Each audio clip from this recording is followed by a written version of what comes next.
We had a lot of folks sign up tonight, and so we'd love to have as many people on as possible.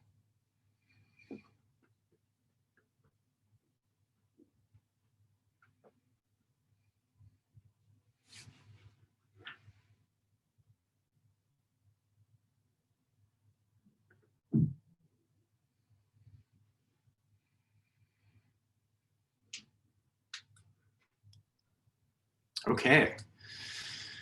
Well, thank you everybody for joining us. This presentation tonight is Becoming a Legislative Action Taker. And the focus is how to stand up for wild places during the 2021 Montana State Legislative Session. And just to be abundantly clear, my name is Jacob Foster. I work for the Montana Wilderness Association, who's putting this presentation on tonight. I'm going to make a super quick pitch for the Montana Wilderness Association. Our lobbyist, Noah Marion, who you will hear from tonight, is spending the next few months in Helena lobbying for our public lands, lobbying for access, lobbying for conservation funding across the state of Montana. And our voice is only as big as our membership base, because Montana Wilderness Association, since we were founded over 60 years ago, has been a grassroots organization. We have 3,500 household memberships, and that 3,500 is really impressive. We're the biggest conservation organization in the state of Montana. But the more we can grow as an organization and the more folks can join us by becoming a member, the stronger that voice gets and the better our ability gets to fight for Montana's public lands, to conserve our pristine wild places. And so I want to invite everybody to join and become a member of Wild Montana, or the Montana Wilderness Association tonight, if you haven't already. And there will be a link shared in the chat if there hasn't been one already, and I'll just share that super quickly. But you can check it out there. So thank you, folks. Now, on to tonight's agenda. Really quickly, we are going to talk about, oh, and sorry, Allie, you can go to the next slide. I wasn't doing a very clear job of indicating. We're going to talk about becoming a legislative action taker and what that looks like. But before we dive into that, we're going to go over some really basic, like, legislative session 101s. How does a bill become a law? I know it's kind of a weird process, and unless you work in it or pay attention to it all the time because you're a journalist or a politician or a conservationist, or it's your passion, a government teacher, whatever it is, that it can be hard to keep track of that. After that, we're going to talk about the Montana Wilderness Association's priorities around public lands and conservation. And I'm going to turn that section over to Noah.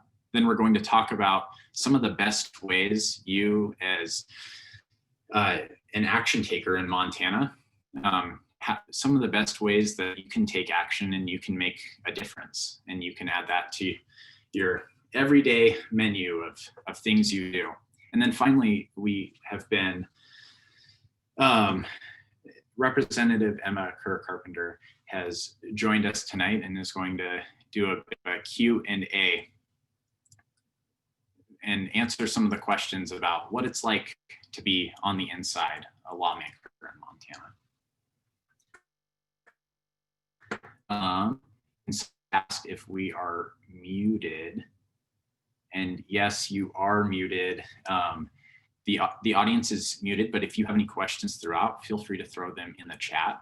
There are just so many people in tonight's meeting that if folks weren't muted, it might get a little crazy.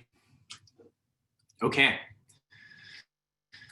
so let's talk about the basics. As I'm sure everybody knows, Montana has a biennial state legislature, meaning it convenes once every other year. And as I'm sure you can guess, 2 years of legislative work makes for a fast-paced 4 months, especially when sometimes there are up to 1,000 bills that are introduced, even more. And only a small fraction of those bills end up becoming a law. And so let's review the typical process of a bill becoming a law. So this link here at the top will be shared in the chat, and essentially it just gives people a step-by-step walkthrough.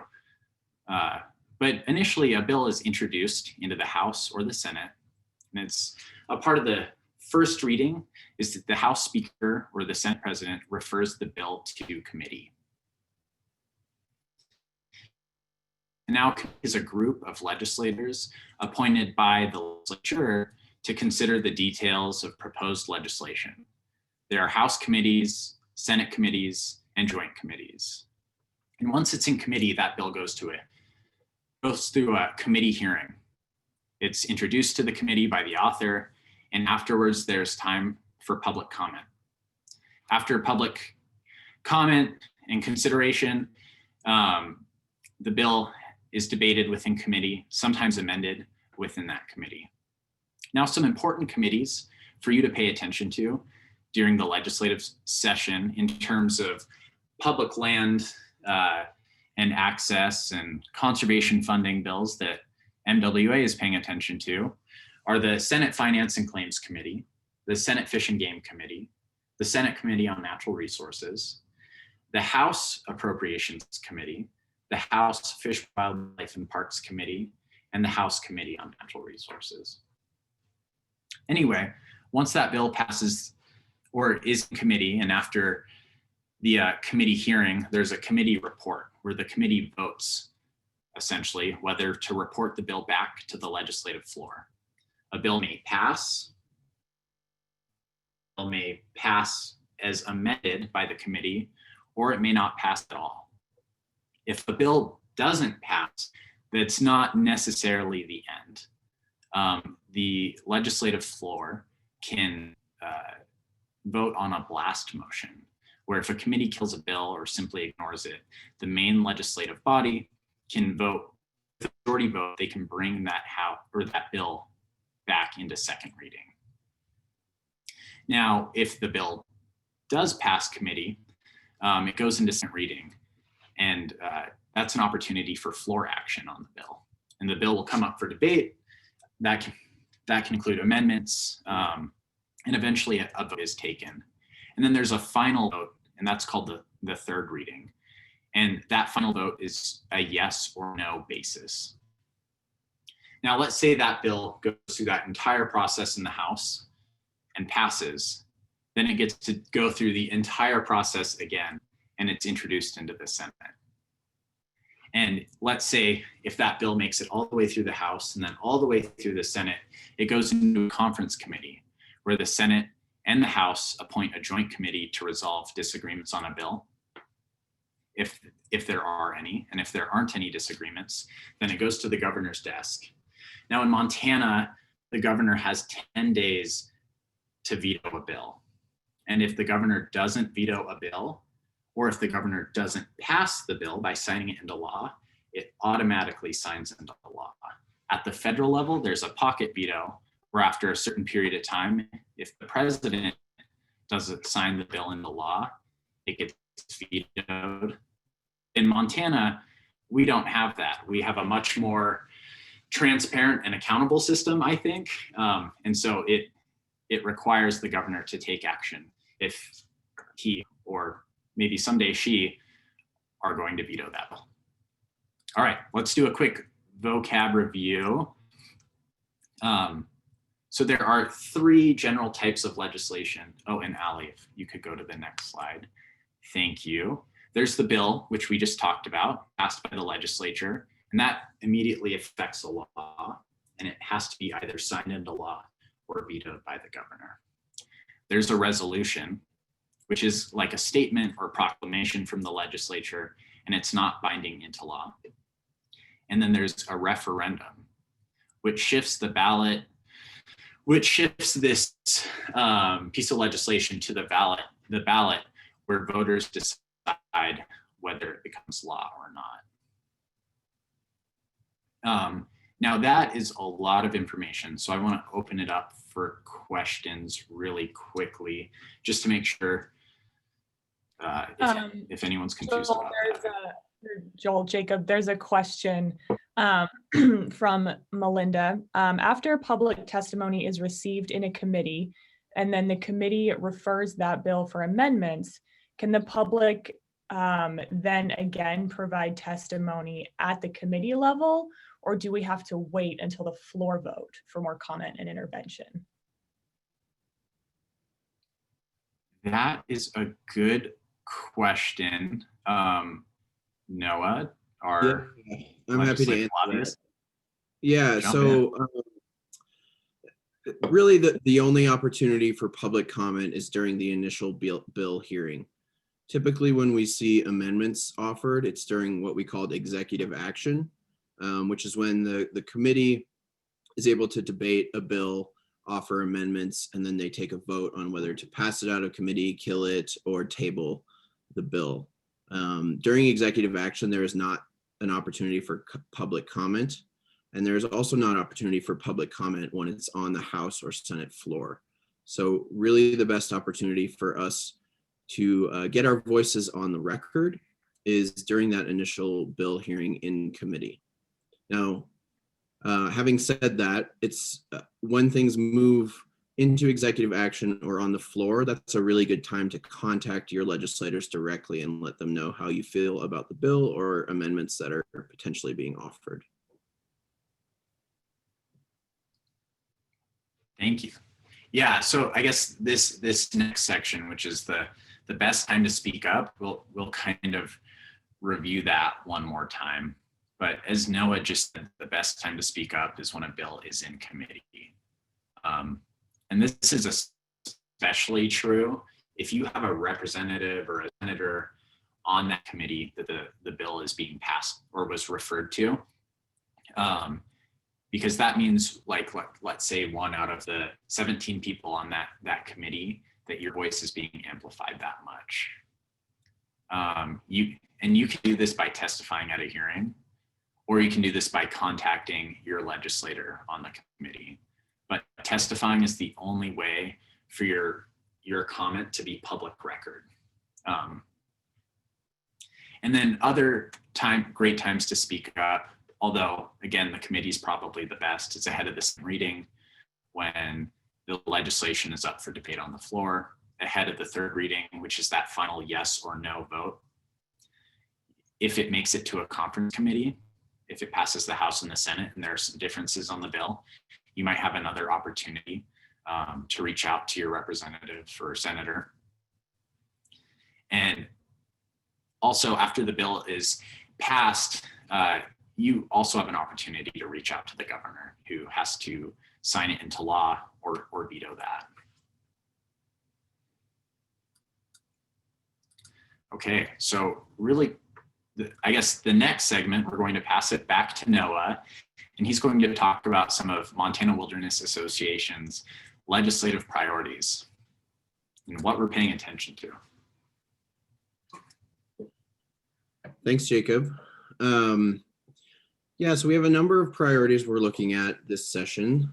The first one is securing public lands funding.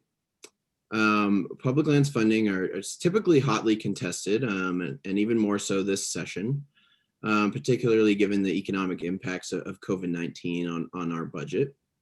You know, there are some members of the legislature who have expressed a desire to cut state funding and state spending, but we are optimistic that legislators who have expressed support for public lands will make securing and defending funding for key public lands and conservation programs a priority.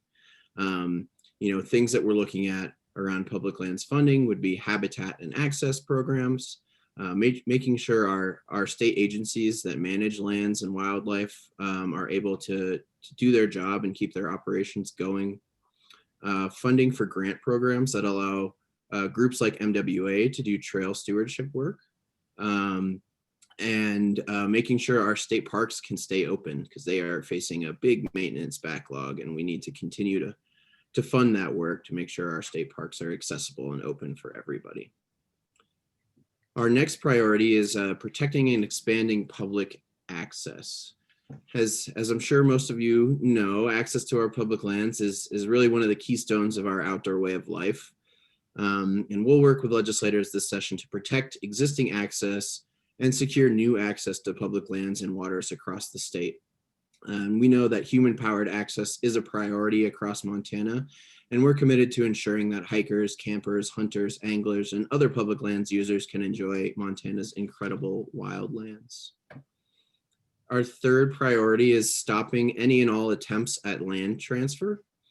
Despite Montanans' overwhelming and repeated rejection of land transfer efforts, we do expect transfer to rear its head again during the session, and we'll continue to build strong bipartisan relationships to combat these unpopular efforts before they gain any momentum, and make it clear to our legislators yet again that transferring public lands into state or private ownership is really a non-starter for Montanans. Our fourth priority is acquiring and conserving state lands. State land conservation is a really critical tool to protect and also connect public lands across Montana. There are many noteworthy opportunities for the state to acquire and conserve new lands for wildlife and recreation and conservation values. And those opportunities will require funding granted by the state legislature, and then in some cases, the support of the state land board. And then finally, we will do the work with your critical help to hold our public officials accountable to their promises to be public lands champions. And we will certainly keep folks notified when those opportunities arise. And the best way to do that is to join our legislative action team. And Aubrey has shared a link in the chat to join. Some specific projects that we are working on and excited about. The first would be the Lower Yellowstone River Coalition. MWA is a founding member of this coalition, and the goal here really is to expand public access, improve recreational infrastructure, and protect critical riparian wildlife habitat along the Lower Yellowstone River between Hysham and the North Dakota border. Habitat Montana, I'm sure many of you have heard about, but it really is our premier conservation tool in the state. It allows the state to acquire both conservation easements and fee title purchases of land. Many of the wildlife management areas folks on this call hike on or hunt on were funded through Habitat Montana, and it is a critical program that is facing numerous attacks right now in the legislative session. Another project or topic that we're looking at, I'm sure folks know that I-190 passed in November, which legalized the recreational use of marijuana for adults 21 and over. That ballot initiative hoped to allocate a significant portion of the revenue from those new marijuana sales towards conservation programs like Habitat Montana, our trail stewardship grant programs, and our state parks. And we're going to be hard at work trying to secure that revenue for conservation. And finally, there is a package of Flathead Lake projects, 2 acquisitions. One would become the Montebello fishing access site on the west side of the lake. And the second would be Summers Beach State Park, which is on the north side of Flathead Lake and would be a new state park that would provide great access to the lake. And I saw we have a couple folks from Big Fork on the call, so I hope you are excited because I'm very excited about that project as well. And I'll hand it back over to Jacob. All right. Thank you so much, Noah. And if folks are looking for a recap of those, we do Montana Wilderness Association at our website, wildmontana.org, did write a blog about a lot of these priorities and talk in about a similar amount of depth as Noah just presented. And so if you want to review or check any of these out a little more closely, that is a great place for you to go. All right, on to the next slide. Let's talk about contacting your elected officials. It's important to remember that your elected official works for you. And that means it's their responsibility to represent your priorities. And so ultimately, it's up to us as citizens, as their constituents, to let them know what those priorities are. They listen to their constituents. And so it's important to emphasize you are a constituent when you're communicating. So I guess let's talk about best practices. Let them know you live in their district and that you're a constituent. When referring to a piece of legislation, refer to that bill or referendum or whatever by its name, its number, or by the sponsor. Make sure your comment is really specific and personal. Keep your comment brief and to the point. And ultimately, keep it civil. A thank you can go a long way. It's also important to know that first point, that if you let them know you live in the district and are their constituent, you probably need to know which district you live in and who that legislator is. And that means you need to know how to look your legislator up. And so this link here is the Montana State Legislator Lookup website, and that allows you to type in your address, where do you vote from, and it'll tell you who your legislator is. And this applies whether you're contacting your representative, your state senator, or the governor himself. So, some methods of contact. I think phone is a pretty popular method of contact right now. When you call the legislative switchboard number, which is 406-480, we're talking to a switchboard operator, and they write down your message and leave a message slip on the legislator's desk that you're trying to get a hold of. And in this case, quantity of calls has a really big impact. You can call an entire committee and leave the same message for multiple people. I think it's up to 5 people at a time. And this is important that you have this switchboard number, because not all legislators have a publicly shared cell phone or home phone number during the session. But when making a phone call, and really this script can work for any one of these examples. A simple message like, hi, my name is Jacob, my zip code is 59801. I live in Senate District 49, your district, and I'm calling today about bill number blah, blah, blah. And I'd like to urge you to either support or oppose the bill in question because, and then a short explanation of why. And then make sure you thank that switchboard operator for their time. And email is another great way to get a hold of your legislator. You can find your legislator's email address on their legislator webpage, which again is at leg.mt.gov. And you can use a similar script as the one in the phone call. But of course, you can also write your own script.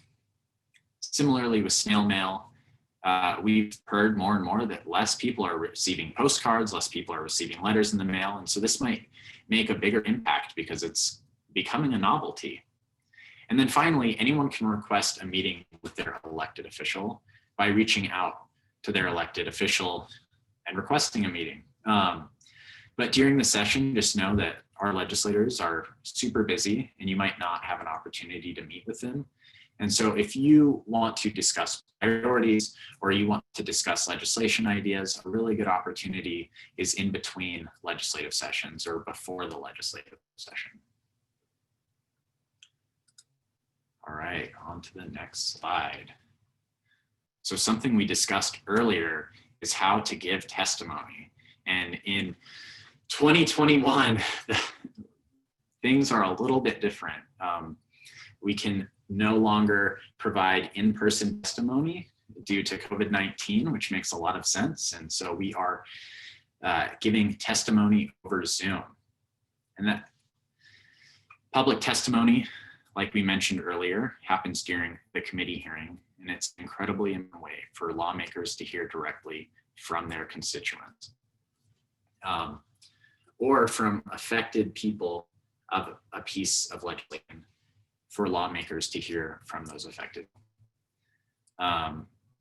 It's important to know that you need to sign up by noon the day before the scheduled committee hearing. And I believe Aubrey just shared that in the notes. Thank you, Aubrey. And you must also provide a brief written record of your testimony, like your name, your address, so that they know which district you live in, that you are a Montana resident. And then it's also helpful to provide a written record of the testimony you're going to provide in case there's not enough time to get to everybody in testimony, or there are technical difficulties or something. That way, your public comment is on record on this piece of legislation.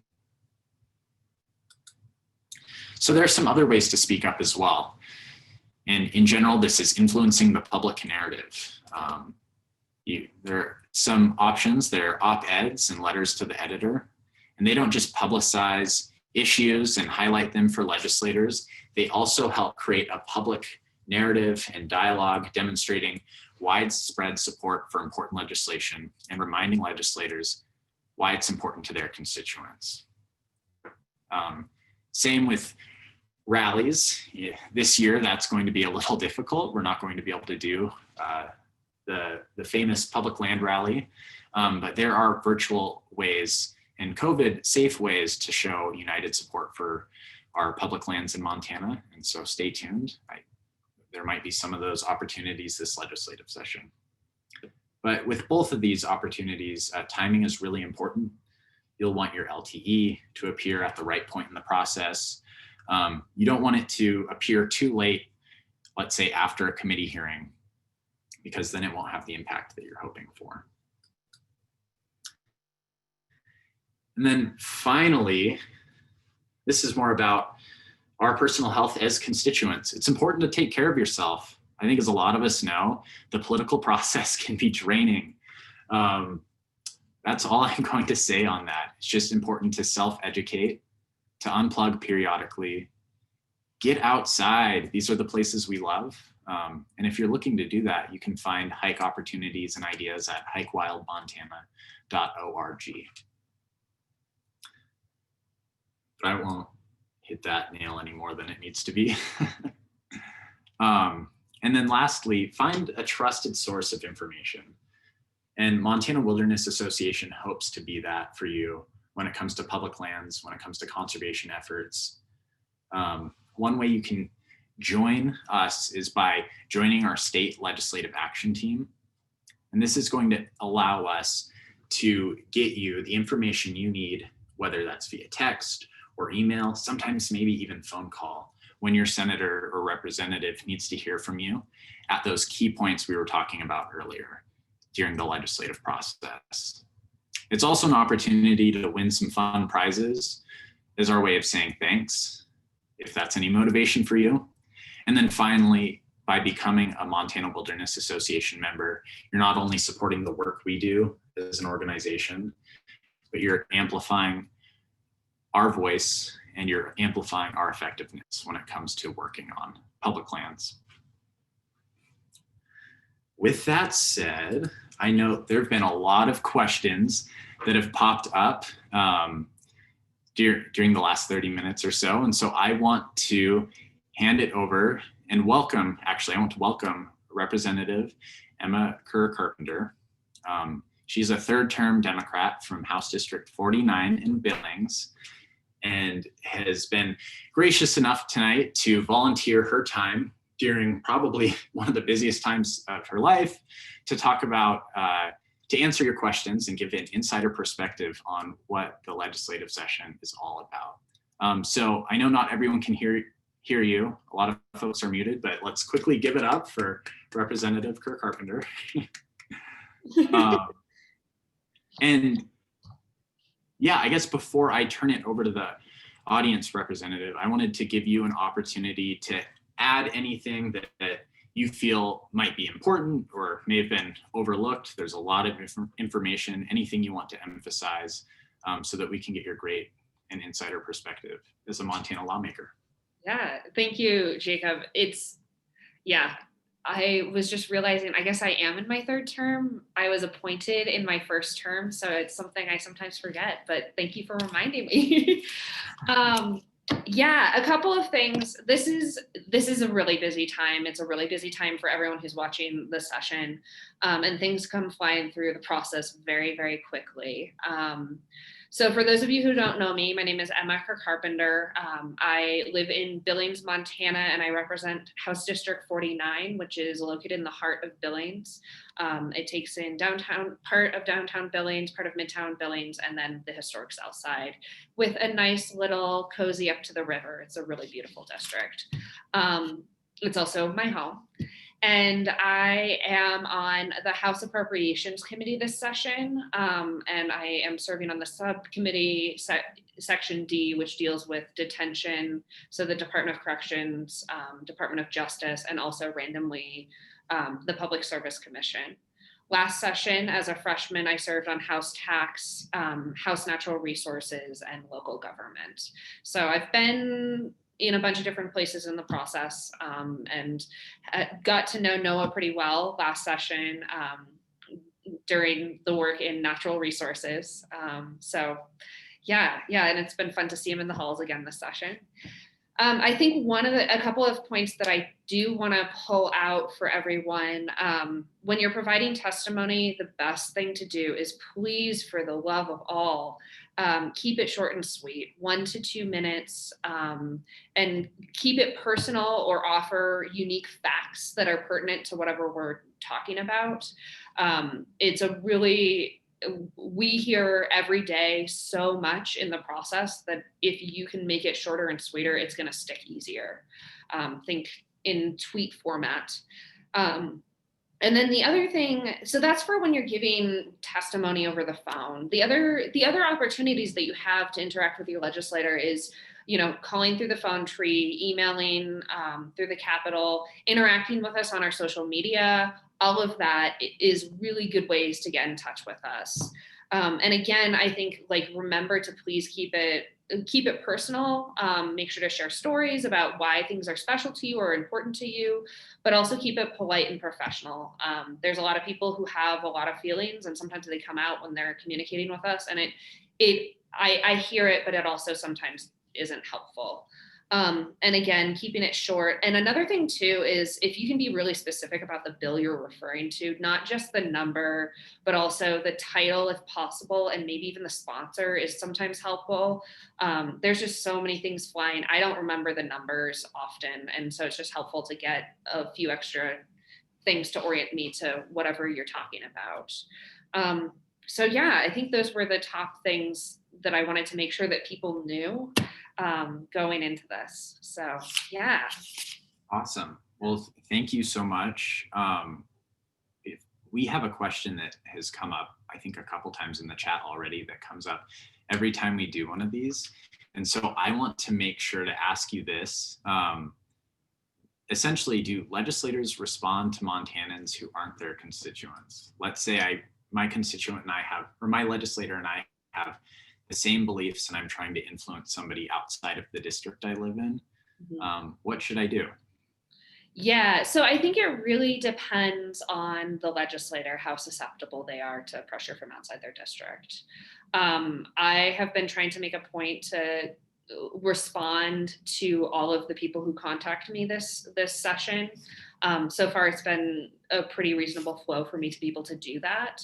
But also, depending on the committee, the legislator you're trying to contact is on, they may not be able to keep up with the influx of things that they're getting.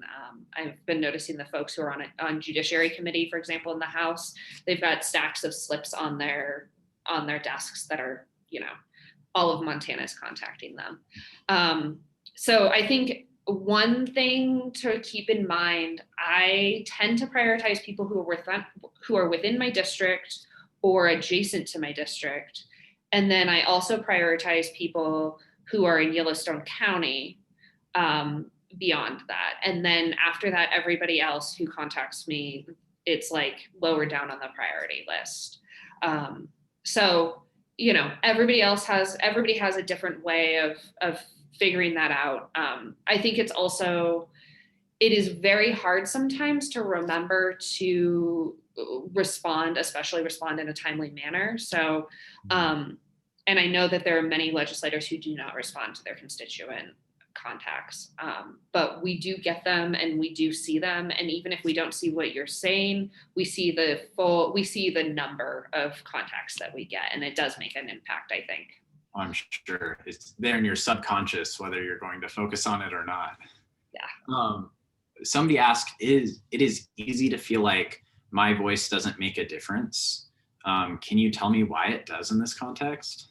Yeah, it does. I think this is a really actually unique session. For the first time, we have a major transfer of power from party to party. And in that context, there's kind of this weird there's a lot of room for pressure and putting pressure on new public officials. For example, our governor, I think, is going to be very susceptible to public pressure. I think there's some new legislators. There's a lot of freshmen, at least in the House, there's a lot of freshmen and very fresh legislators who this is their first time in the building. They don't know how the process works. And I think, let's capitalize on that, that being a fresh person and really show them that Montana is watching. So I think it does matter. That's a really good point. We have a couple of questions about, from your perspective, what is the best or most effective form of contact, like call or email, a letter? What gets through to you? So I think good public testimony in committees is like there's nothing else for it. But it's got to be really good, succinct public comment in a committee hearing. And then second would be phone calls and emails, and going through the phone tree and getting them on my desk.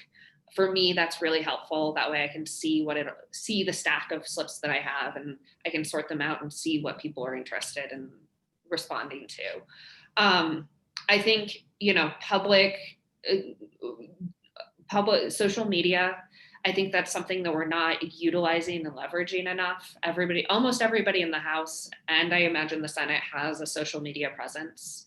And it's just a much more personal way to be like, hey, I saw your vote on this. And, since nobody's leveraging it, it's always surprising when somebody pops up and is like, I'm watching you on my social media. Yeah, I think it's tough because this session, people can't be in the building. But many of us have our cell phone numbers up on the website, and you can call and leave us voicemails on our personal cell phones. So if you do that, please be respectful and professional and keep it short. We may not respond. And I think also handwritten letters as well, and handwritten postcards. It would be really cool to hear from folks across Montana about the public lands that matter to them, sending pictures and, personal stories and that sort of thing. I think that does matter to people. And I would pay attention to that. I'm also an MWA member in all full disclosure. So, already sold. Yeah, there's something so nice about a written letter that it's like something you can save too. Yeah. A really impactful letter. Yeah. So maybe something not as impactful, but is becoming, and you talked about it briefly, but what role do you see social media continuing to play in the political process in Montana? Yeah, I mean, I have both an Instagram and a Facebook, and I know a lot of legislators have a campaign Facebook at least. And I think the major thing is that that's where a lot of people are getting, fortunately or unfortunately, are getting their news these days. So there's a lot of opportunity to push out action alerts that way and let people know immediately, very quickly, what's happening in the process. It's also a really good way to influence your friends and let them know about the stuff that you care about. I think a lot of us have wide networks of friends that we can be talking to about the things that we care about and letting them know about, this bill is moving through the process and it would really ruin like this great fishing spot that we have. Would you mind calling your representative or your senator about it? And so, I think there's a lot of opportunity there, and the more creative we are, the better. Yeah, that's a really good point. We are all wonderful organizers and have become better and better with social media. So that's so true. This question, let me make sure I'm getting it correctly. Can you give us an idea of how present or active the Solutions Caucus will be this session? Yeah. They are very active and very present this session. I guess the best way to put it is during the primary season, some of the old guard of the Solutions Caucus were primaried and then voted out. But there is a really robust movement of really good, solid leaders who have come to the fore. And there's some, I think there's a good coalition of people who have formed in the House. I can't speak for the Senate. I honest to God don't know what happens over there, but at least in the House, there's a really good coalition of moderates and Democrats that are banding together. And then also sometimes we get some of the people who are even a little further right on some things. And I might just hop in and for folks that don't know what the Solutions Caucus is, the Solutions Caucus is a group of moderate Republicans, both in the House and the Senate, and they can vote with the further right side of their party, or they can vote with Democrats, and they do that to great effect very often, depending on what their priorities are. Yeah, I think another thing too is because we have a Republican on the second floor this session, it's kind of a wild ride about what people are stepping out on and what they're not stepping out on. So.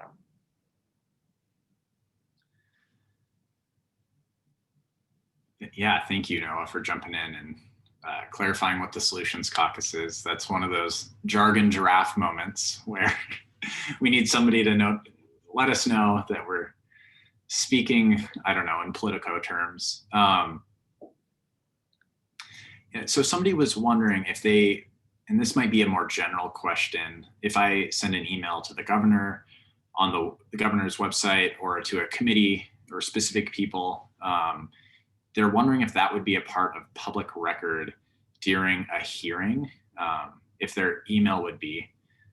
And I think it needs to be sent in through the testimony link for that to be a part of public record, but I'll let either of you verify. Yeah, it needs to be sent in through the testimony link on the front page of the Montana Legislature website for it to be entered into the public record. However, that doesn't change the impact of calling through the phone tree or emailing through the phone tree to the governor or the committee. That still very much matters and still is very impactful. I would say testimony in a committee is helpful, especially if you have something unique to add. Like, you're a wildlife biologist who knows about blue-footed marmots or something, and they're in this one specific place in Montana. Like, that's a really good thing to bring up in public comment.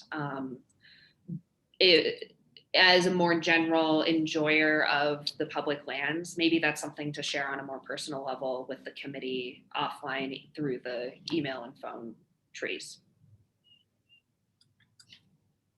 And then maybe one of the last questions, it looks like we're not having a bunch of others flood in, but how can one of your constituents build a relationship with you as their representative? Well, I live in my district, so I have a very unique experience of this. And I work very closely with the senator, who is also like my senator. And we talk a lot and go back and forth on things. I think it's really helpful to know kind of the lay of the land in your district, and know where your representative or senator hangs out. That's social pressure. Montana's one big small town. We all kind of can learn and know who each other are. So utilizing your personal connections to people and finding ways that way, organic ways that way. And then in the off times, just schedule a meeting with us. And during the time between legislative sessions, we go back to being normal, everyday people who are out in the world, grocery shopping, taking our kids to school, working. So it's easier to get to know us then. And call us up, go out to coffee, or go on a hike, whatever. Yeah. And also, like anything, when you have 150 human beings, some people are nicer than others. So that's the other thing to remember. So, if your particular representative or senator is not very nice, that really is awful. And also it's, maybe you should think about running for office. That is a really good point. There's such a span of ways to be civically engaged, and it kind of, I guess the zenith of that is running for office and being a lawmaker, a decision maker yourself. I guess before we move on, there aren't any other questions. Are there any last comments or thoughts or anything that came to mind that you wanted to touch on, or parting thoughts you wanted to leave folks with? Yeah, so I think I've been hearing a lot of scuttle about the marijuana initiative and kind of what's going on with that and that sort of thing. And I know that's like at the front of a lot of people's minds. I think the best update that I can give everyone is that it is still very much in the process. So for folks who don't know, that was a initiative, and with a citizens initiative, and with citizens initiatives, oftentimes it'll be built in there that like funding goes someplace or whatever. But according to our constitution and the way we do things in Montana, the legislature is the only body in the government that can appropriate money. So that's why you're seeing, for example, the governor's budget that pulled all that funding out. The governor's budget is our starting document. It's kind of his wish list of the things that he wants to see, but it's not actually going to be the final document. The legislature has the final say on that. And so I think a couple of things to keep in mind and keep your eye on. I think that there is the political will to keep recreational marijuana, despite some of the attacks that we're seeing. I think it's there. But I don't think we're going to see the full amount of money go to public lands. I think that is very unlikely to happen. Some portion of it will probably go to conservation or public lands of some sort, but it won't be the full $35 million. And additionally, it's very hard to tell actually how much money we're going to get from the recreational marijuana initiative. And so it's really going to be, we're going to be kind of taking multiple bites at this apple, I think, over multiple sessions as we kind of get the program up and running and see how it goes. So just keep an eye out, keep your ear out. We're very early in the process. We'll know more in a week, and then we'll know even more in a week after that. Yeah. So that's, I think, kind of the closing thoughts I have on policy. I think the only other thing to remember is that this session is a very strange session. At least speaking as a Democrat, it's a very strange session. We're in the deep, deep, deep minority, but it's also a huge opportunity. When we are on the ropes, but it means that we can fight like hell. It means that we can really build our movement and see who really truly believes in our values, and start to really push forward an agenda that all of Montana can get behind. So, we have a lot of opportunity. Let's go. Yeah, thank you for those parting words. That just reminds me that the conservation work that we've done in Montana has been accomplished through bipartisan efforts, and there's never been one party that has pushed it through all the way. And so this legislative session, like every legislative session beforehand, is going to depend on bipartisan work and coming together. And it's really important that we have conservationists who are willing to go across the political aisle, and whichever aisle that is, whichever direction they're headed, and have those conversations. That's the foundation of our democracy. And so I guess, thank you so much, Representative Kerr-Carpenter, for joining us. I want to thank all of MWA's staff that joined today, starting in at least my top left-hand corner. We have Allie Maloney, and below her we have Aubrey Bertram. They're both field staff for the Montana Wilderness Association, and they're both helping do the organizing work during the legislative session. Below them is Joel Weltzien, and Joel is the legislative aide, this legislative session. Next to Joel is Noah Marion, our state policy director and our lobbyist.